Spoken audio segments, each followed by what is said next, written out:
អូខេសួស្តីបងប្អូនអរគ្នាខ្ញុំបាទក្រែថ្ងៃនេះខ្ញុំមកបន្តសាច់រឿងអត្ថន័យដើមខ្ញុំបន្តជាអេពីសូតបន្តហើយខ្ញុំក៏សូមអរគុណទៅកាន់បងប្អូនតនេតើដូចជាបងពេជ្រឧបត្ថម្ភខ្ញុំ21សេនអេពីសូតមុនក៏ឧបត្ថម្ភខ្ញុំ900អរគុណបងហើយសុខសប្បាយបងប៊ុនធៀងឧបត្ថម្ភខ្ញុំ20សេនបងខេមឧបត្ថម្ភខ្ញុំ25សេនបងវុធាឧបត្ថម្ភខ្ញុំ20សេនបងណាក់ឧបត្ថម្ភខ្ញុំ500បងពុនរីឧបត្ថម្ភខ្ញុំ500និងមកឆាយឧបត្ថម្ភខ្ញុំ100ហើយបងប្អូនចង់តនេតអាចតនេតបាននេះគឺជា QR របស់ខ្ញុំតើឥឡូវកុំឲ្យខាតពេលវេលាយូរយើងទៅតាមដានសាច់រឿងរបស់យើងបន្តទាំងអស់គ្នា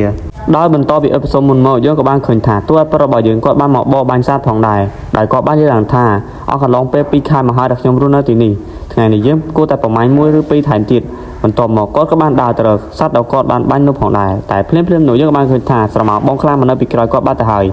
ពេលដែលតួប្រុសរបស់យើងងាកទៅក៏បានឃើញថាបងខ្លាក៏បានមកដល់ហើយបងខ្លាក៏បានតបថាឲ្យចំណុយឯងមកយើងមកព្រោះអីទៅយើងឃ្លាននៅពេលនេះផងដែរ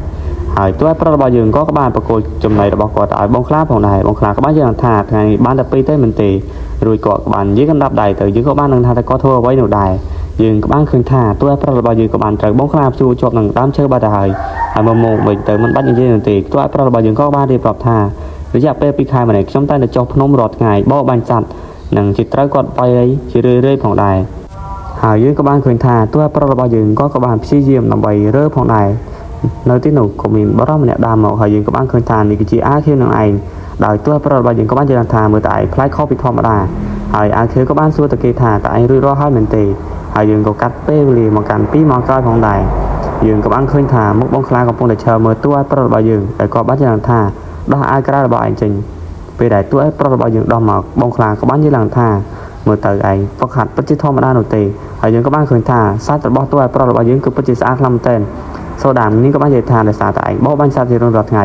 ហើយបងខ្លាក៏បានឲ្យប្រុសខាងអាខៀវក៏បានទៅបោបាញ់ម្ដងផងដែរអាខៀវក៏បាននិយាយថាតើនេះគឺជាការងាររបស់មិនវាយទេមែនទេប៉ុន្តែយើងមិនតន់ផុតផងក៏ស៊ីមួយជើងមកទៅហើយមួយជើងនេះគឺពិតជាធ្ងន់ខ្លាំងមែនទែនធ្វើឲ្យគេទៅជាប់នឹងជញ្ជាំងតែម្ដងបងខ្លាក៏ឲ្យអាល់កុហុលមកអាំងហូបឲ្យស្រួលបួសផងដែរតួប្រុសរបស់យើងមើលទៅអាល់កុហុលពិតជាគួរនៅប៉ុន្តែនៅភ្លាមនោះយើងក៏បានឃើញថាដៃបងខ្លាមកដល់តួប្រុសរបស់យើងមកទៅហើយដូចពីលើកមកអញ្ចឹងគឺស្ទុះទៅទៀតហើយតែលើកនេះគឺជាតួប្រុសរបស់យើងដោយតួប្រុសរបស់យើងក៏បាននិយាយថាព្យាយាមដាក់ខ្ញុំចូលដើរបានទេប៉ុន្តែបងខ្លាមិនបានប្រាប់នោះទេគាត់ក៏បានបោះតួប្រុសរបស់យើងចូលទៅក្នុងបឹងទឹកផងដែរពេលដែលតួប្រុសចូលទៅដល់គាត់ក៏បានស្ទុះស៊ីងងមកវិញតែក៏បាននិយាយថាតើឯងកំពុងតែធ្វើអ្វីបងខ្លាក៏បាននិយាយថាឯងត្រូវតែងូតទឹកចេញព្រោះឯងមិនតិចទៀតទៅបានជួប Master ឯងហើយដោយលើដូចនេះតួប្រុសរបស់យើងក៏មានការភ្ញាក់ផ្អើលផងដែរហើយសូដាក៏បាននិយាយថាតើបរិមនេះពិតជាចម្លែកពេលដែលតួប្រុសរបស់យើងងូតទឹកហើយបងខ្លាក៏ឲ្យគេក្រោបឡើងមកហើយគាត់ក៏បានធ្វើដំណើរទៅកន្លែងមួយផងដែរគាត់បាននិយាយថានេះហើយគឺជាកន្លែងនេះឯងឆាប់ធ្វើការសំពះស្វ័យបង្គំគាត់ទៅហើយនោះគឺជាអនាគតគ្រូរបស់ឯងផងដែរដោយតួប្រុសរបស់យើងក៏មិនចាំយូរក៏បានធ្វើការគោរពទៅកាន់ប្រុសម្នាក់នោះផងដែរប៉ុន្តែធ្វើឲ្យគាត់ភ្ញាក់ផ្អើលមកវិញដោយសារតែប្រុសម្នាក់នោះគ្រាន់តែគឺជាក្រុងឆ្អឹងមួយតែប៉ុណ្ណោះដោយឃើញបែបនេះតួប្រុសរបស់យើងក៏បាននិយាយទៅកាន់បងខ្លាថាតើលោកលេងសើចនឹងឆាជីវិតខ្ញុំមែនទេបងខ្លាក៏បានសើចហើយនិយាយថាយើងដែលនិយាយលេងសើចជាមួយឯងពីការដែលឯងខំប្រឹងកន្លងមកអនុគ្រាន់តែជាស្នៀតកំពេចកំប៉ុកដើម្បីបង្រឹងរាងកាយរបស់ឯងឲ្យខ្លាំងតែប៉ុណ្ណោះដោយលើដូចនេះតួប្រុសរបស់យើងគាត់ក៏មានការឆ្ងល់នឹងបងខ្លាផងដែរបងខ្លាក៏បានតបទៅកាន់គេវិញថាយើងនឹងខ្លាចឲ្យឯងថាជាមនុស្សខ្លាំងម្នាក់ខ្លាំងក្នុងពិភពលោកមួយនេះដោយគ្មាននរណាប្រៀបផ្ទឹមបានផងដែរប៉ុន្តែតួប្រុសរបស់យើងក៏បានតបទៅកាន់បងខ្លាថាប៉ុន្តែខ្ញុំមិនមានស្នូលវិញ្ញាណនោះទេបងខ្លាក៏បាននិយាយថាយើងយកឯងមកយើងមិនដឹងមែនទេឯងក៏មានធម៌ពលវិសេសម្យ៉ាងដូចជាក្បាច់ដើរអញ្ចឹងឯងត្រូវតែហ្វឹកហាត់វាដើម្បីធ្វើឲ្យកម្លាំងធាតុរបស់ឯងកាន់តែខ្លាំងនោះគេហៅថាស្នូលវិញ្ញាណតែវាជាធម៌ពលនៃជីវិតរបស់ឯងបងខ្លាក៏បាននិយាយថាតែឯងស្គាល់ទេគឺនោះជាអក្សររបស់ឯងដែលត្រូវរៀនហើយកម្លាំងធាតុខាងក្នុងរបស់ឯងគឺនៅទីនេះប៉ុន្តែឯងពិតជាខ្សោយខ្លាំងមែនទែនហើយពេលនោះសូដានាងក៏បាននិយាយថាពិតជាអស្ចារ្យណាស់ឯងបានរៀនហើយប៉ុន្តែតួប្រុសរបស់យើងក៏បាននិយាយថាបើយើងប្រើធម៌ពលមួយនេះវាធ្វើឲ្យជីវិតរបស់យើងកាន់តែខ្លីទៅបងខ្លាក៏បានតបទៅកាន់គេវិញថាតែឯងចង់គេគៀបសង្កត់មែនទេតួប្រុសរបស់យើងលើកដូចនេះក៏មិនគិតច្រើននោះទេគាត់ក៏បានអង្គក្បាលគោរពទៅកាន់បងខ្លាតែម្ដងនិងបានសុំទោសទៅកាន់បងខ្លាក៏បាននិយាយថាខ្ញុំមិនមានភាពវៃឆ្លាតក្នុងការសិក្សានោះទេ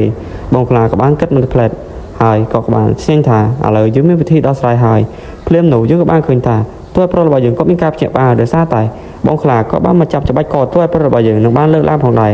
រឯងចង់រៀនឬក៏មិនចង់រៀនឯងមិនចង់រៀនក៏ឯងត្រូវតែរៀននោះដែរឯងគ្មានផ្លូវអ្វីក្រៅពីរៀននោះទេគឺបងខ្លាធ្វើការគម្រាមទៅកាន់តួប្រុសរបស់យើងសូដាមនាងក៏បាននិយាយថាឲ្យតួប្រុសរបស់យើងចូលប្រងប៉ុន្តែតួប្រុសរបស់យើងក៏បាននិយាយថាខ្ញុំមិនព្រមទេបងខ្លាក៏បាននិយាយថាឯងមិនព្រមមែនទេឯងមានតែស្លាប់ពេលនោះតួប្រុសរបស់យើងគាត់បាននិយាយឡើងទៅវិញថា សម្រាប់ខ្ញុំមកដោយឃើញបែបនេះបងខ្លាក៏មានការភ្ញាក់ផ្អើលផងដែរទោះប្រលរបស់យើងក៏បាននឹកឃើញការពិចិត្រមុនក៏ត្រូវបានគេធ្វើបាបធ្វើទរណកម្មជឿរឿយៗនឹងបានគេស្លាប់ផងដែរក៏បាននិយាយថាទីបំផុតខ្ញុំនៅតែស្លាប់នៅដដែលព្រោះខ្ញុំមានបរិសុទ្ធទៅហើយបងខ្លាក៏បានញញឹមបន្តិចហើយក៏បានសើចឡើងទៅខាងលើតែម្ដងដោយក៏សើចយ៉ាងខ្លាំងហើយក៏បានទម្លាក់ទោះប្រលរបស់យើងចុះដោយឃើញបែបនេះទោះប្រលរបស់យើងក៏មានការភ្ញាក់ផ្អើលជាមួយនឹងបងខ្លាផងដែរបងខ្លាក៏បានកោបទៅកាន់គេវិញថាឯងចង់កុហកយើងមែនទេឯងមិនមានបរិសុទ្ធនៅក្នុងខ្លួនទេនោះទេឯងកុំចង់មកបោកយើងបើឯងព្យាយាមរៀននៅទីនេះយើងនឹងជួយលាក់ការរបស់ឯងមិនឲ្យអ្នកណាដឹងក្រៅពីយើងហើយនឹងឯងនោះទេយើងចង់បណ្ដុះបណ្ដាលឯងឲ្យខ្លាំងជាងគេលើពិភពមួយនេះ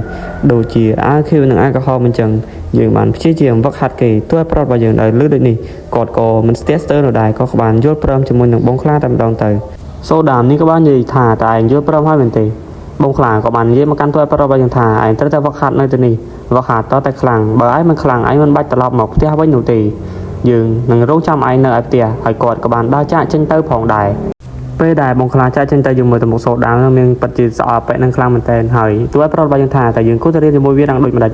ហើយយើងក៏បានឃើញថានៅក្នុងខ្លួនរបស់បែបនឹងក៏មានដាវមួយផងដែរចំណែកបងខ្លារបស់យើងគាត់បាននិយាយឡើងថាយើងទុកចិត្តលើឯងហើយវ៉ាន់វៃយើងនឹងឲ្យឯងខ្លាចជាមនុស្សខ្លាំងជាងគេនៅភពមួយនេះក្រឡេកមកមើលទោះប្រត់របស់យើងវិញក៏មានការសប្បាយចិត្តជាខ្លាំងជាមួយនឹងសូដាមដោយសារតែពួកគេបានរកឃើញនៅវិជាគុណមួយដែរវិជាគុណមួយនេះដែលមិនឲ្យគេអស់នឹងចំហាយធម្មពលជីវិតនោះទេធ្វើឲ្យគេសប្បាយចិត្តប៉ុន្តែពេលដែលគេមើលបានទៅមុខបន្តិចទៀតធ្វើឲ្យគេកាន់តែភ្ញាក់ផ្អើលដោយសារតែនេះគឺជាក្បាច់គុណមិនពេញលេញតែប៉ុណ្ណោះគេក៏បានយ៉ាងថាតើឲ្យខ្ញុំរៀននៅក្បាច់គុណមួយនេះដោយរបៀបណាទៅហើយភ្លាមនោះសូដាមនាងក៏បានលើសំឡេងចេញពីដាវផងដែរដោយមិនអស់ចិត្តនាងក៏បានប៉ាដាវនោះទៅហើយនាងក៏បាននិយាយថាគឺមានសំឡេងអ្វីមួយដែលនិយាយជាមួយនឹងខ្ញុំទោះប្រត់របស់យើងក៏បានឆ្ងល់ថាតើនាងនិយាយកើតដែរមែនទេដោយសូដាមនេះមិនចង់បកស្រាយវែងឆ្ងាយក៏ឲ្យទោះប្រត់របស់យើងក៏ធ្វើការសាកល្បងផងដែរទោះប្រត់របស់យើងក៏បានព្រៀមប្រុងខ្លួនដើម្បីនឹងប៉ះដាវមួយនេះសូដាមក៏បានចង្អុលឲ្យគេមកប៉ះមកពេលដែលទោះប្រត់របស់យើងគាត់យកដៃទៅប៉ះដាវមួយនេះគាត់ក៏មានការភ្ញាក់ផ្អើលដោយសារតែគាត់បានលើសំឡេងក្មេងស្រីម្នាក់កំពុងតែស្រឹមជាមួយនឹងដៃរបស់គាត់នេះឯងធ្វើឲ្យគាត់ទប់មិនបានគាត់ក៏បានដាច់ផ្ងាចេញមកក្រោយផងដែរដោយមិនអស់ចិត្តគាត់ក៏បានយកដៃទៅប៉ះម្ដងទៀតស្រាប់តែបានលើសំឡេងក្មេងស្រីម្នាក់សួរមកកាន់គាត់ថាតើឯងមានឈ្មោះវ៉ាន់វៃមែនទេហើយនាងក៏បានណែនាំឈ្មោះថាខ្ញុំឈ្មោះថាណាមឈឿនជាដាវនៃមេឃខាងត្បូងផងដែរធ្វើឲ្យទោះប្រត់របស់យើងក៏មានការភ្ញាក់ផ្អើលជាខ្លាំ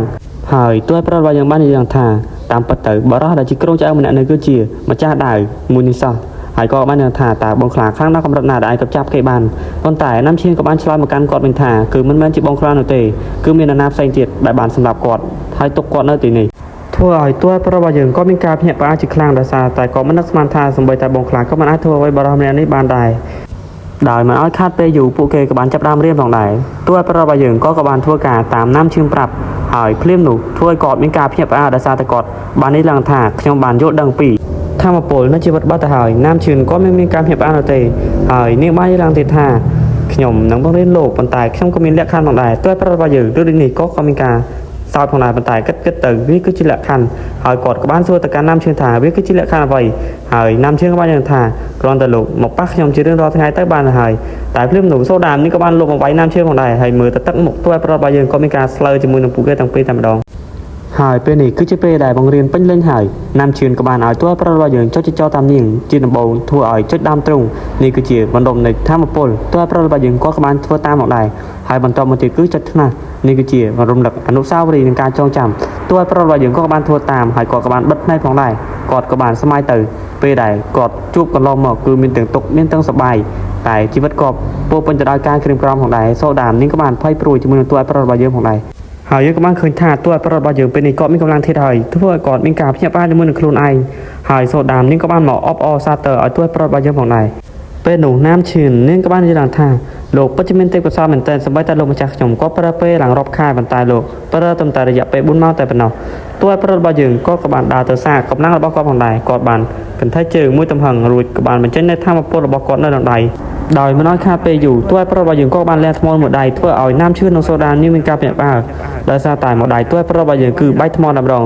ណាមឈឿននេះក៏បាននិយាយថាកម្លាំងរបស់គេម្នាក់នេះស្មើនឹងបុព្វបុរសកាលពីចំនួនមុនទៅទៀតហើយទោះប្ររបស់យើងក៏បានលាកកណ្ដាប់ដៃគាត់មកពោពេញទៅដោយកម្លាំងធាត